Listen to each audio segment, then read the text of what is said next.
Hello friends, আজকে আমি বানাবো একটা নিরামিষ তরকারি। ছোলার ডাল দিয়ে লাউ একটা নিরামিষ তরকারি বানাবো। তার জন্য দেখো আমি কি কি নিয়ে নিয়েছি। তার আগে দেখো এখানে আমি কিছুটা ছোলার ডাল ভিজিয়ে রেখেছিলাম প্রায় 1.5 থেকে 2 ঘন্টা আগে।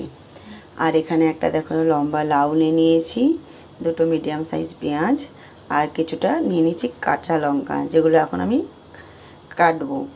ছোট ছোট পিস করে লাউগুলো কেটে নেব। তারপরে যে মশলাগুলো লাগবে সেগুলো তো লাগবে। তো চলো আগে তরকারিগুলো কেটে নিই। তো এবার দেখো সমস্ত জিনিসগুলো আমি কেটে নিয়েছি। লাউগুলোকে ছোট ছোট করে কেটে নিয়েছি, এখানে পেঁয়াজ আর কাঁচা লঙ্কাগুলো কেটে নিয়েছি। এবার কড়াইটা দেখো গরম হয়ে গেছে, আমি এতে রিফাইন্ড তেল দিয়ে দিয়েছি। আপনারা চাইলে এর মধ্যে সর্ষের তেলটাও ব্যবহার করতে পারেন। তো সবার প্রথমে আমি দিয়ে দিচ্ছি 4টে শুকনো লঙ্কা, সাথে দিয়ে দিচ্ছি 2টো তেজপাতা, আর দিয়ে দিচ্ছি অল্প একটু গোটা জিরা। সবার প্রথমে এবার দিয়ে দেবো কাটা পেঁয়াজগুলোকে। পেঁয়াজগুলো একটু নাড়াতে, মাঝখানে আমি পেঁয়াজটাকে ফাঁকা করে নিয়েছি, হিং দিতে ভুলে গিয়েছিলাম, একটু হিংও দিয়ে দিচ্ছি। পেঁয়াজগুলো হালকা ভেজে নেওয়ার পরে কাঁচা লঙ্কাগুলো দিয়ে দেবো। কাঁচা লঙ্কাগুলোকে কিছুটা একটু ভেজে নেব। এতে দিয়ে দেবো সামান্য পরিমাণ একটু আদা রসুন বাটা, রেডিমেড কেনা, এটা ঘরে তৈরি করে নেওয়া। তারপর এবার দিয়ে দেবো স্বাদ অনুসারে লবণটা আপনারা আপনাদের ইচ্ছের মতো দেবেন।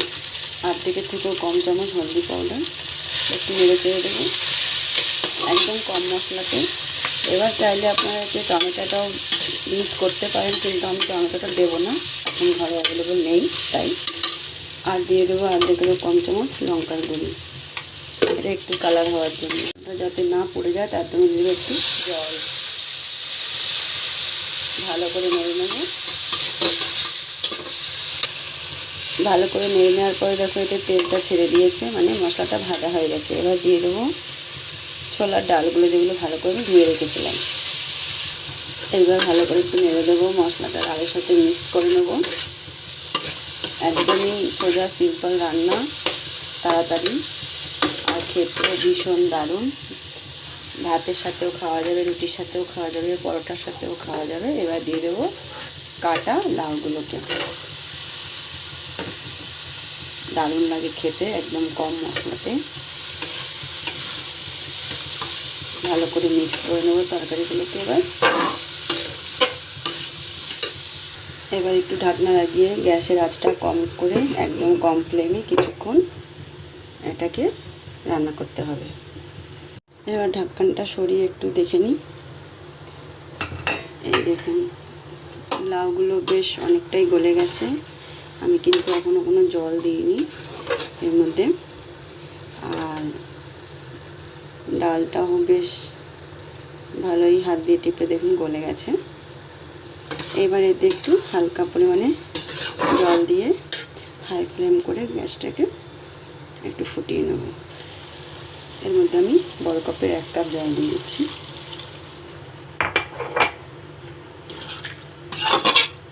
এবার একটু ভালো করে ফুটিয়ে নেব। দেখুন ভালো করে সব গলে গেছে, লাউটাও আর ডালটাও। সব শেষে দিয়ে দেবো একটু ভাজা গুঁড়ো মশলা, এটা আমি ঘরে তৈরি করেছিলাম 3-4 দিন আগেই। তো আমি ভিডিও বানিয়ে রেখেছি, আপনাদের সঙ্গে এখনও শেয়ার করা হয়নি। সেট করে নিই, 1-2 দিনের মধ্যে শেয়ার করে দেব। তো আমার রেসিপি ভালো লাগলে লাইক শেয়ার করে দিয়ে আর কমেন্ট করে জানাবেন ঘরে বানিয়ে খাওয়ার পরে কেমন হয়েছে। আমি এরকম আরও রেসিপি আপনাদের সাথে শেয়ার করব। দেখুন দারুণ হয়েছে, রুটি পরোটা দিয়ে খেতে দারুণ লাগবে, ভাত দিয়ে তো লাগবেই লাগবে, দেখেছেন। তো ফ্রেন্ডস, যদি ভালো লাগে একটা লাইক একটা শেয়ার অবশ্যই করে দেবেন। Tata, bye bye.